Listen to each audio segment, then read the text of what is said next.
Hey guys, what is up? It is me, Pagey, here once again with another video on Peacemaker. So, of course, this is going to be my review for the finale, the season finale, not the series finale, but the season finale for Peacemaker. So, of course, spoil it for everything going forward. And there's definitely some cool surprises and just surprises in regards to the actual story.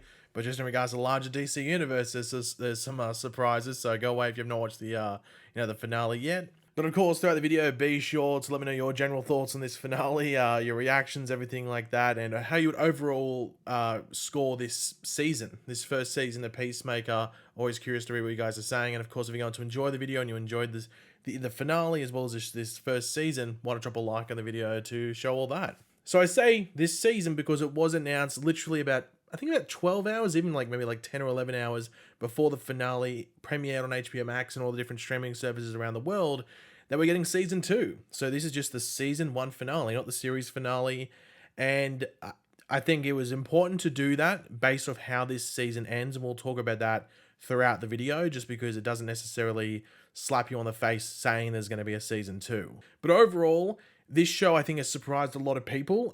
For me, I was just, because it got announced before the Suicide Squad came out, like ages before, like 6 months before, I think it might have been. I think they might have started filming 6 months before, so it was even longer before that it was actually announced. So I wasn't too sure about it. I was like, well, I'm gonna have to wait till I actually see the Suicide Squad. And then when I saw the movie, I was like, okay, I enjoy this character in a sort of, love-hate sort of way, but I wasn't too sure what the show would be about. And then once you see the show, you completely understand why it exists. And I think they did a great job on it. I'm curious to see how it handles everything going forward, because a lot of stuff does get addressed throughout the season as well as this season finale. But as the show progresses, it's all about development and evolution and everything like that. So I'm sure they'll find a way. And it was announced when the season 2 renewal was brought out that James Gunn is not only writing every episode like he did in season 1, he's also directing every episode. So that's a big schedule. So I don't know what that means in regards to when it comes out, but based off all this and how season 1 was and how the finale was, it's something I'm definitely looking forward to. But I'm just going to go through the episode in sort of like a similar style how I do with everything else. And I didn't review every other episode just because I thought it would just be better to leave it for the finale, because I wasn't too sure if every episode would work in my format as how I talk about shows, and I was sort of right with that. But I'm happy that I left it till the finale, because there's a good amount to talk about. Now, of course, we had all these helmets throughout the season. We didn't really get to dive into too many. They introduced some more here. And I think introducing this element where all these different helmets and stuff opens up a Pandora's chest of coolness, but also stuff that can backfire. And we saw that in that scene. That helmet scene was pretty funny. I have to address this. Like, there's been people that have said the comedy doesn't work. Comedy never works 100% of the time. Like, some jokes just aren't going to work with everyone. Maybe one joke could fall completely flat with everyone, or it's sort of mixed. For me, this show got the comedy right the majority of the time. I'd say about like 75% of the jokes landed. And some of the ones that didn't land for me were the ones that were sort of long-winded. I don't really like long-winded jokes that just sort of repeat the same thing. And there were some of those things in this series, but it didn't get me all triggered and flustered and everything like that. I was just like, okay, the bits that I found funny, some people might not like, and I don't like these long-winded stuff, but people like, some other people will enjoy that. So you give, sometimes you win, sometimes you lose in regards to what you prefer. This helmet scene was funny. They also do name drop Green Arrow. So you got to remember, when they name drop something, like, DC has to give them the okay to do it. So I guess Green Arrow exists in the DCEU now. Obviously, important to remember, this is pre-Flashpoint, which is confirmed with something later on. So obviously that could change, but at the moment, Green Arrow, Oliver Queen shooting bows out in Star City or wherever he might be. Maybe he's in Seattle, I'm not too sure. Now, one thing that did get me very interested in, which is going to, I assume, carry over into season 2, especially with the final scene of the episode and the season, is just Peacemaker's trauma with his father and everything like that. He's still seeing his father, even though he shot him in the head in the penultimate episode, or the second last episode. In this episode, he shoots him in the head again, even though it's his imagination.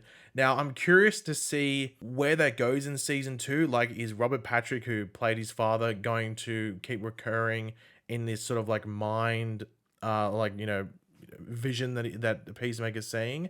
Or is it going to be addressed early on into season 2? I'm curious to see where it goes, just because there was a lot of development of Peacemaker and his morals and everything throughout that in this season. But I don't know. So some could see that's taking a step back, but I think it would also be a bit too much of a leap to say he's completely over it. Like, he killed his father, so he's got rid of his father throughout, actually being, in the present day, but he's still got all those years and years and years of his father doing all that stuff to him, which we didn't really even dive into like his childhood too much with him, killing that dude and everything like that, which I'm assuming, we'll see more of that in season 2, or maybe the repercussions of everything in regards to that. So there's still a lot there they can play with. And I think having this like sort of traumatic vision stuff and, this, imaginary, version of his father there, will allow us to dive into that and also make Peacemaker second guess certain decisions and still make him a bit of a liability, I think, to the team, whatever way it's formed up as well. So I think that's an interesting thing they introduced into this finale that I think we'll see develop more in season 2.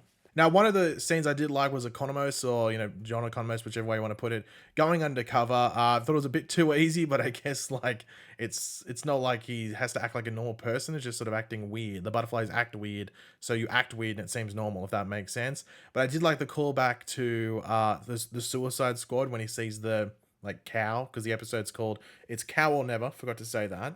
But, of course, we have the big cow, which is supplying that yellow liquid thing, whatever it is that they use to survive. But yeah, I did like when he says, no more kaijus, no more kaijus, obviously referring to Starro from the Suicide Squad because of that whole ordeal, ordeal and everything like that.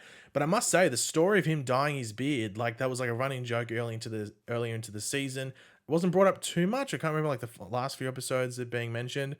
But it's like it's sad, eh? And it makes Peacemaker just reflect on, everything that he said and, how you can hurt people in more ways than, shooting them in the head or whatever it might be. So I thought that was actually really sad. And I must bring this up. I was going to mention it earlier, but just the character development with all these characters, I would say it's like A plus for all of them. Maybe the only one that wasn't a ridiculous amount was Vigilante, but you got to remember, like, he only really came in like properly into the team about halfway through the season. So, and he doesn't die, obviously. So, they make us think that he might have died. They did the same for pretty much every other character. They made us sitting on the edge of our seats going, what the hell did that person just die? So Vigilante might get more of that in season 2. But I think everyone on that team, Adebayo, Harcourt, Economos, Peacemaker, that development there was just great. And I'm curious to see where it goes going forward, if they'll even partake in season 2. Like, I'm curious to see what happens with Economos just because of how it ends and he's back at Belle Reve. But yeah, I think just the development overall with all these characters was really, really good. Like, James Gunn is a really good writer, especially with character stuff. So I have faith that they'll continue into season 2, especially if he's handling all the episodes like he did in season 1. But of course, introducing the Sonic Boom thing, which I think was from episode 1 or 2, when obviously he blows up that like punk rocker chick who was also a butterfly. I like the callback to that, destroying like that whole thing. Thought that was really, really cool. And also the eagerly scene as well, dropping it off and everything like that. Well, the fail of dropping it off. Now, obviously, the coolest scene in the episode in regards to just a set piece is easily the Peacemaker, Vigilante, and Harcourt scene going through that field, taking on the butterflies.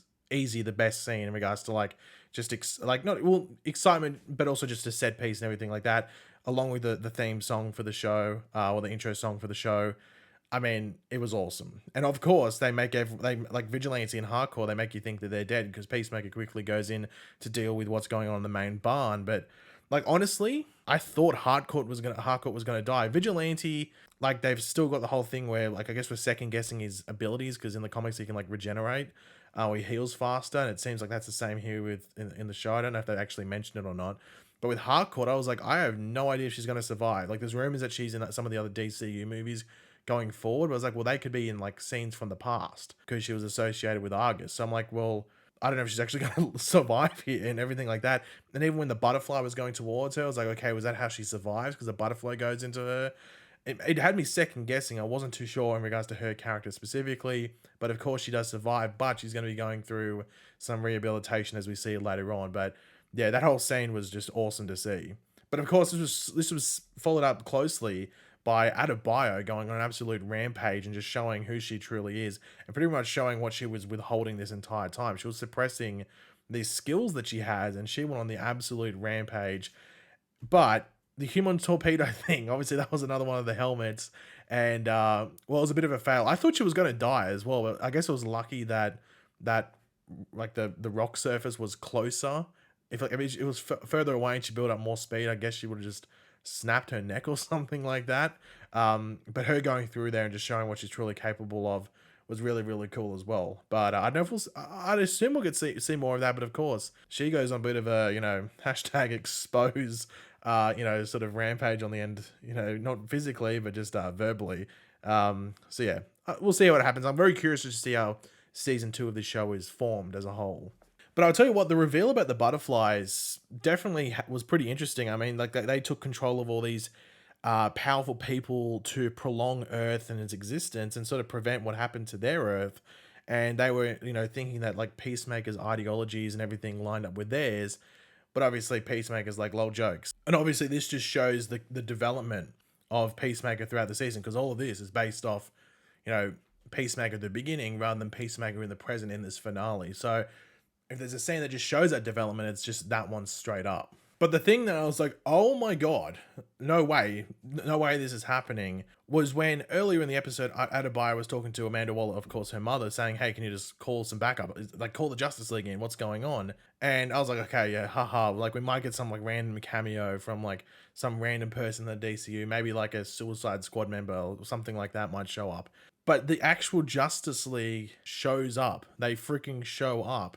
You had Wonder Woman, you had The Flash, you had Aquaman, and you had Superman. No Batman, but I guess he doesn't have... But then again, Aquaman was there, there's no water there. So anyway, they show up, and it's actually Flash and Aquaman specifically there. We had Ezra Miller there as The Flash, and Jason Momoa as Aquaman. I did love Flash supporting the rumor of Aquaman effing fish. I mean, you can't beat it. That was hilarious. Now, in regards to that filming, I'm assuming they did that on a green screen in England because they're filming Flash, the movie, and Aquaman 2 at the exact same time. So I'm assuming they did that. But that was just hilarious. And I wouldn't mind seeing more of that in these shows. Of course, like cameos and everything. But like if it pays off, like it was a running joke, then it's not... I guess it's a cameo, but it's also paying off a joke, as I said. So I thought that was really, really cool and really, really funny.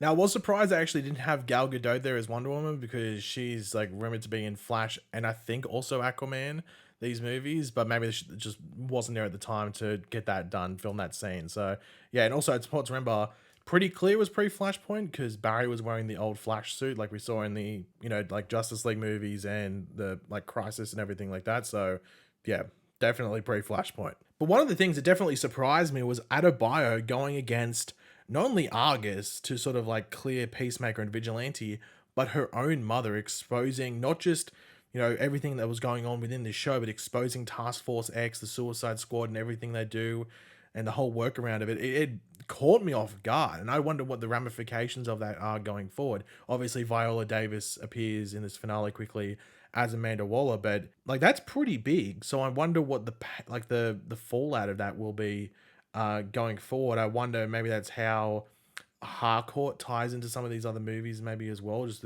that being out in the open a bit more.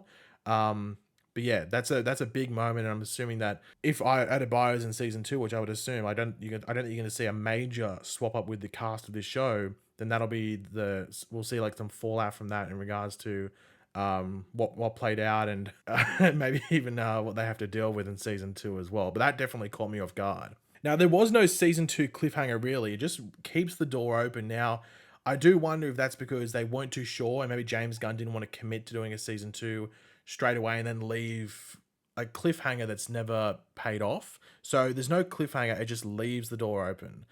Which, as I said, left, as I was talking about before with Peacemaker's trauma, has his father with him at the end. Goff is still alive, the lead butterfly, and hanging out with Peacemaker, but I don't know how long Goff could survive without that stuff. So yeah, it leaves the door open. And I think that's maybe the only difficulty season 2 might have at the beginning, is just starting off again, because it doesn't necessarily set everything up at the end of this season, but it wouldn't be overly difficult at the same time.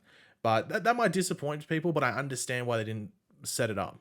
Like, you don't want to commit if you don't, or you don't want to do it if you know you can't commit, or at the moment, because this finished filming probably borderline a year ago, but like 9 months ago or something like that. They probably weren't too sure. So I think it was probably safer to just go about things this way. But overall, I was thoroughly impressed with this show as a whole for its first season and the finale. It wrapped up everything it needed to, and I think that's based off the fact that they weren't probably sure if they were going to do a season 2 at the time they were making this episode. They left the door open, as I said, but they weren't too sure. So it wrapped up a lot of stuff that needed to be wrapped up, while also planting some seeds for stuff going forward if they were going to do it. But also, it's in a universe, it's in the DC universe, so something else, another show, could continue it if there wasn't going to be a Peacemaker season 2. But we know that's happening now, so there's no worries in regards to that. But yeah, guys, thanks for watching. Hopefully you enjoyed my video. If you did, it'd be awesome if you could drop a like on it to show support. Let me know in the comment section down below your various opinions on this. Did you love Peacemaker? Did you hate it? I don't know, you might have. But let me know your general thoughts down there in the comment section down below and what surprised you. Did the Justice League make you go, oh my god? Because it definitely made me do that. But yeah, let me know your thoughts down there in the comments. And of course, if you are new to the channel, make sure to subscribe, and I'll catch you guys later. Goodbye.